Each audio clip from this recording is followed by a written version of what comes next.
Bonjour Wim Wenders. Bonjour Olivia. Habituellement, les anges et les archanges veillent sur elle. Hier, ils n'ont rien pu faire. Qu'avez-vous, vous, ressenti en devenant, comme nous tous, le spectateur impuissant de cette tragédie, Notre-Dame en flammes, hier soir? Oh là là, je l'ai vu encore dans l'après-midi. On était sur le toit du Centre Pompidou pour un tournage en pleine vue de Notre-Dame. Et puis plus tard, on est avancé au Trocadéro. Et tout d'un coup, il y avait cette grande colonne de fumée. Et c'est là que les gens qui passaient ont dit il y a Notre-Dame en feu. Et bon, je crois qu'on se rend compte seulement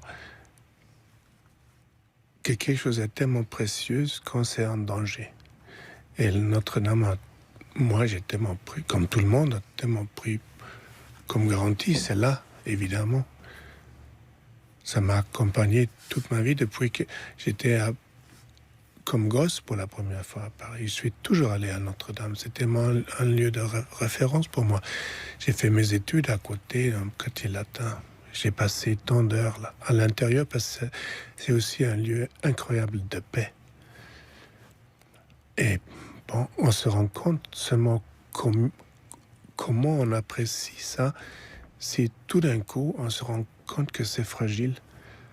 C'était le contraire, la fragilité. La Notre-Dame, c'était la chose la plus forte à Paris. Et voilà, j'avais les larmes aux yeux comme plein de gens autour de moi. Qu'est-ce qui est si précieux, pour reprendre le mot que vous venez d'avoir? Ça nous donne une autre idée de temps, un building comme ça. Ça nous donne une autre idée que nous, on est assez relatif et que notre vie est assez passagère.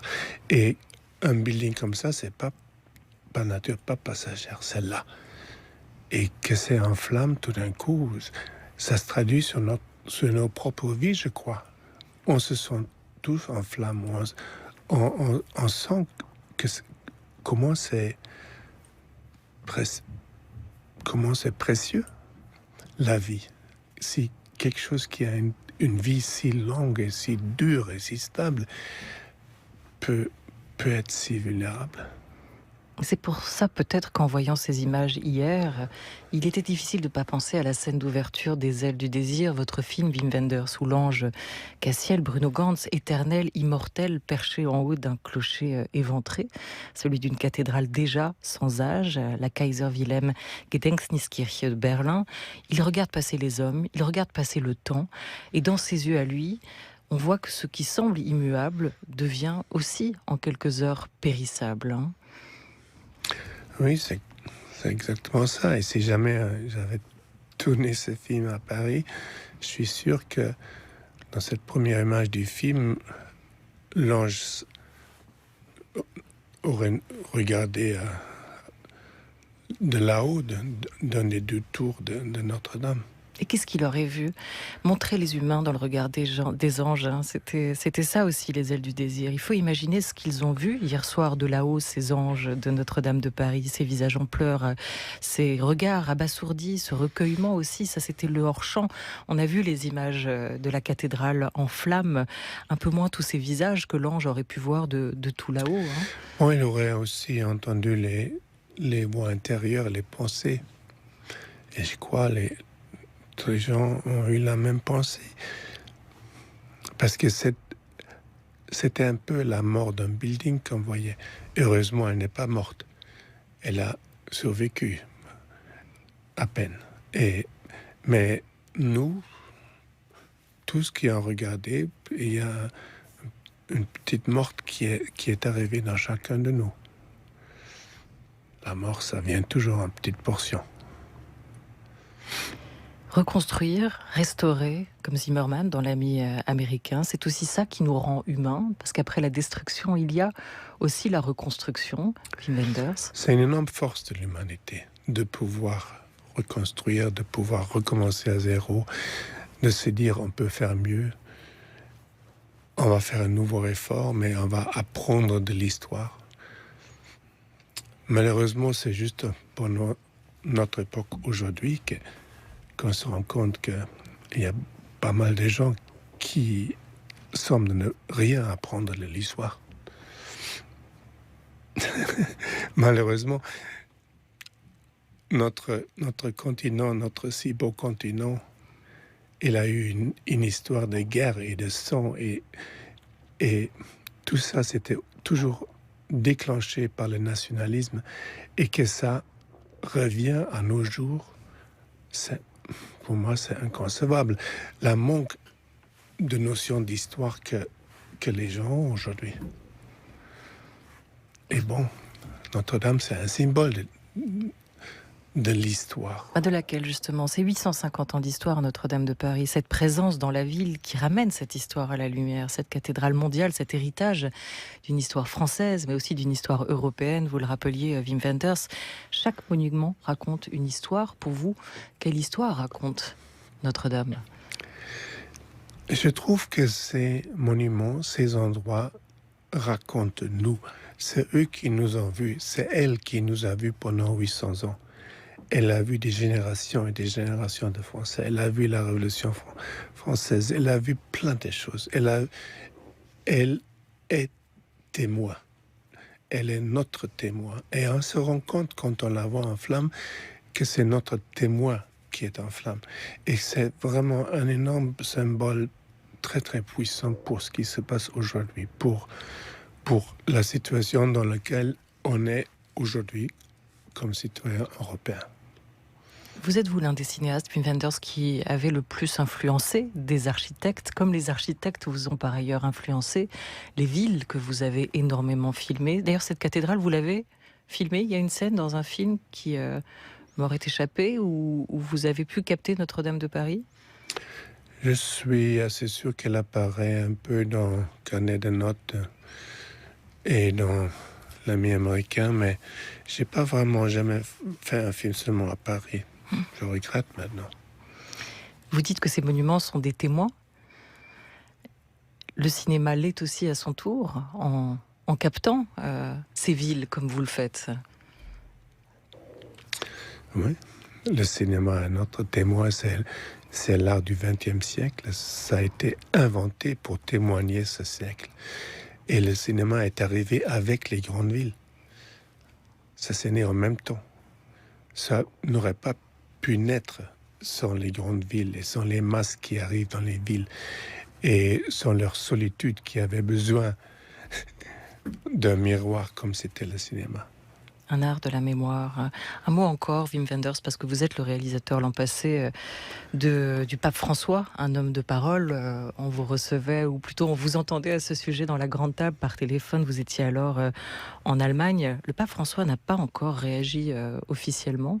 En tout cas, il y a une petite demi-heure, il n'avait pas réagi. Pourquoi ce silence du Vatican? Vous le comprenez? Hier, parmi les premières voix, j'ai eu une réaction du Vatican. Un communiqué du service de presse, de communication, qui dit que le Saint-Siège a appris avec incrédulité et tristesse cette nouvelle. Oui, je ne sais pas, il va certainement dire quelque chose, mais c'est un homme qui ne doit pas tout de suite parler parce que ce qu'il dit, sa parole, c'est un poids. Et en ce moment, il rencontre Greta, la petite Greta. Pour moi, c'est une rencontre du premier niveau. La Suédoise, voilà. Dans son combat contre le réchauffement climatique. Voilà. C'est un combat de premier niveau, c'est l'urgence aujourd'hui. Voilà. Ouais. Si les enfants rencontrent le pape, il y a un peu d'espoir peut-être. Un kaléidoscope cinématographique avec des extraits de vos principaux films. Voilà ce qu'on va pouvoir voir à partir de jeudi sous la nef du Grand Palais. On va repartir dans votre œuvre en son avec tout d'abord quelques extraits de vos documentaires. Voyager's been on its way now for a quarter of a century. The spacecraft is carrying on board a record with pictures and sounds from Earth. And believe it or not, my voice is out here in space. Yeah.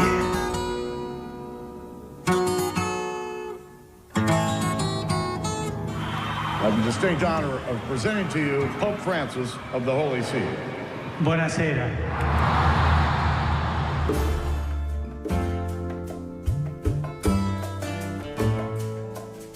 I first saw this picture here in a gallery more than 20 years ago. I had no idea who took it, Whoever it was had to be both a great photographer and an adventurer, I thought. There was a stamp on the back and a signature, Sebastião Salgado. I acquired the print.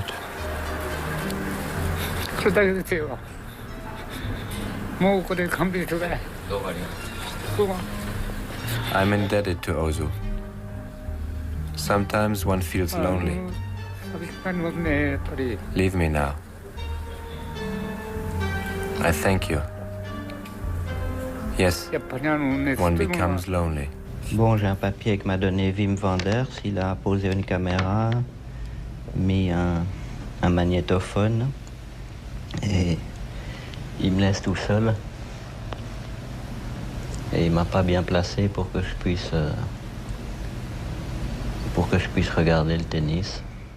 Des extraits de Buena Vista Social Club, du Sel de la Terre, du Pape François ou encore de Chambre 666, où l'on retrouve Jean-Luc Godard. Jean-Luc Godard qui était hier l'invité de la Grande Table à l'occasion de la diffusion de son film Le Livre d'images, un travail sur l'image, un travail sur le son, comme vous aimez tant en faire, vous aussi, Wim Wenders. Le cinéma marque de son empreinte tout ce qu'il donne à voir. Quelle empreinte éphémère pourra-t-il laisser sur cette structure, celle de la nef du Grand Palais, que vous allez habiter à partir de jeudi jusqu'à dimanche à Paris? Est-ce que ces pierres vont garder en mémoire ces images pour vous, Wim Wenders?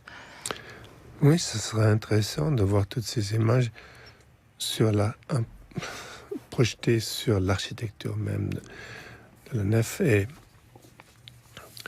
ça va devenir autre chose. Ce sera ni l'architecture ni le cinéma, ça sera un tiers. Et comme nous aujourd'hui, la plupart du temps, on voit les images si petites. Hier dans la rue, tout le monde regardait leurs petits trucs dans les mains, leur petit téléphone pour voir les images de Notre-Dame. Pour une fois, au Grand Palais, on va voir ces images en gigantesque. C'est quand même 250 mètres de long et 40 mètres de haut. Et pour une fois, on va voir ces images à une autre échelle et un peu sans qu'ils n'ont rien à transporter. Ils ne transportent plus d'histoire. Ils sont là, tout seuls, en liberté, pour ainsi dire. Ouais.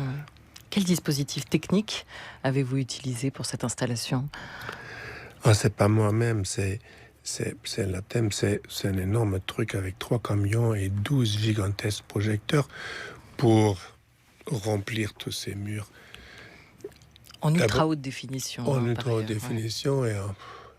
Et au début, romantique comme je suis, j'ai pensé à un triptyque, et puis je me suis rendu compte que cette architecture, c'était beaucoup plus grand que l'idée d'un triptyque. On a fini par concevoir je crois que le mot n'existe pas, quelque chose avec 7 écrans, un septique. et bon, c'est donc gigantesque. On ne peut pas voir tout en même temps. C'est tellement grand qu'on peut se promener dedans. Là où on est, n'importe où on est, on ne peut pas voir l'ensemble. C'est trop grand. C'est une immersion en 360 degrés, 250 250 degrés à peu près. Et oui, c'est une vraie immersion, et j'aime bien le fait qu'on peut se promener à l'intérieur des images du cinéma et qu'on peut être à l'intérieur dans le monde d'un film, et pas dans le narratif, mais plutôt dans les mondes d'images d'un film ou de pas mal de films. Il y a quand même pas mal d'images d'une vingtaine de films après tout. Mettre la technologie au service du cinéma, peut-être pour lui offrir aussi une seconde vie. En 1982, l'Italien Michelangelo Antonioni s'inquiétait déjà, un peu comme vous, quand vous évoquez ces images que tout le monde regardait sur son téléphone portable, de ce que le progrès, de ce que la technologie fait ou ferait au cinéma. È molto difficile parlare di quello che sarà l'avenir del cinema. Il est très difficile de parler de ce que sera l'avenir du cinéma. Il est probable qu'avec le grand écran et la télévision en haute définition à domicile, nous aurons le cinéma à la maison et que nous n'aurons plus besoin des salles de cinéma. Toutes les structures existantes devront disparaître et cela ne sera ni facile ni rapide. Mais cela arrivera et nous ne pourrons rien y faire.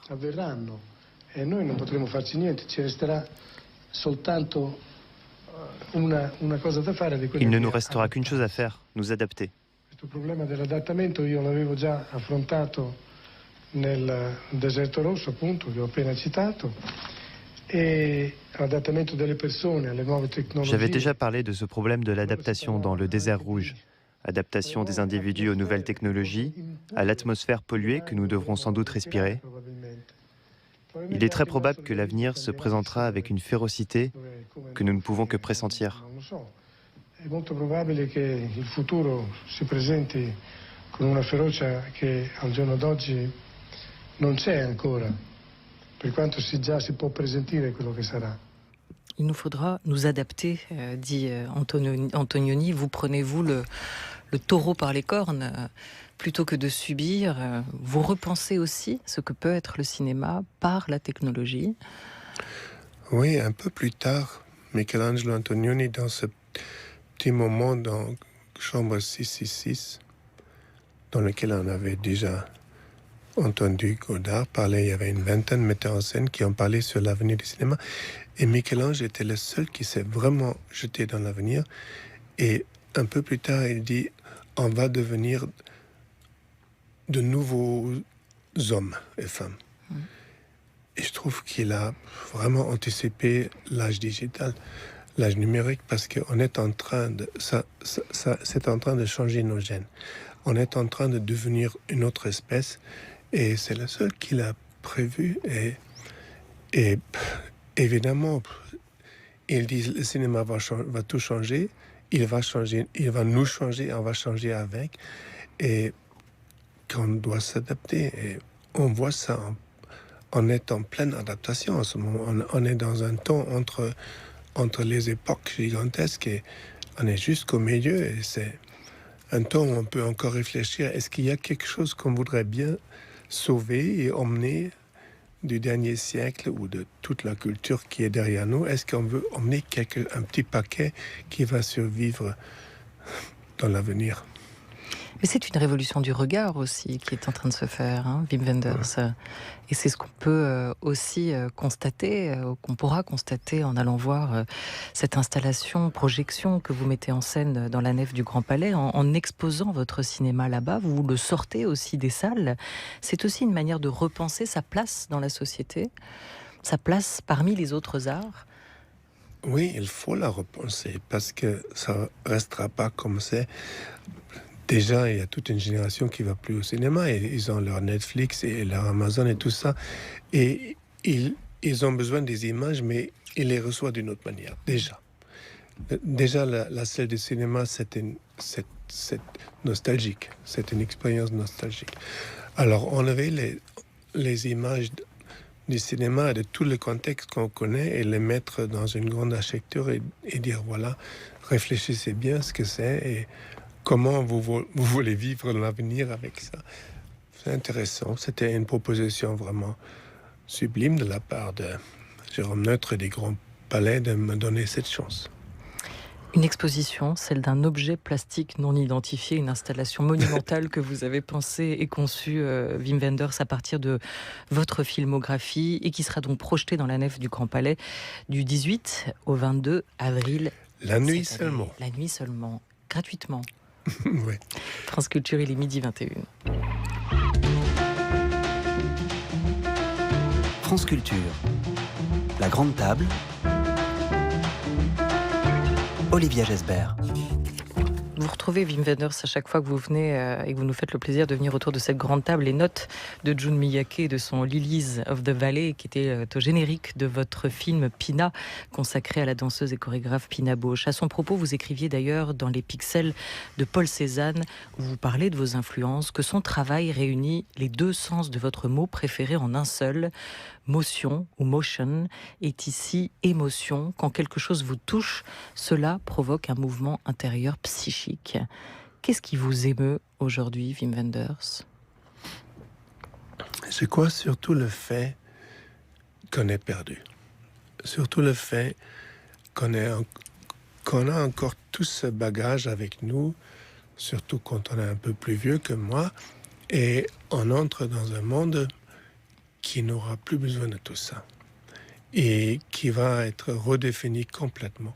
Et dans ce creux du temps dans lequel on est, tout est un peu aventurier, tout est possible et on peut encore peut-être pas mal préserver si ça vaut le coup de préserver quoi que ce soit. Et hier, justement, en regardant Notre-Dame, je me suis dit, voilà, peut-être ça nous donne tous un peu le goût de réfléchir qu'est-ce qu'on veut que survit, qu'est-ce qu'on veut préserver aujourd'hui de cette longue culture qu'on a derrière nous, qu'est-ce qui vaut le coup que ça existe encore.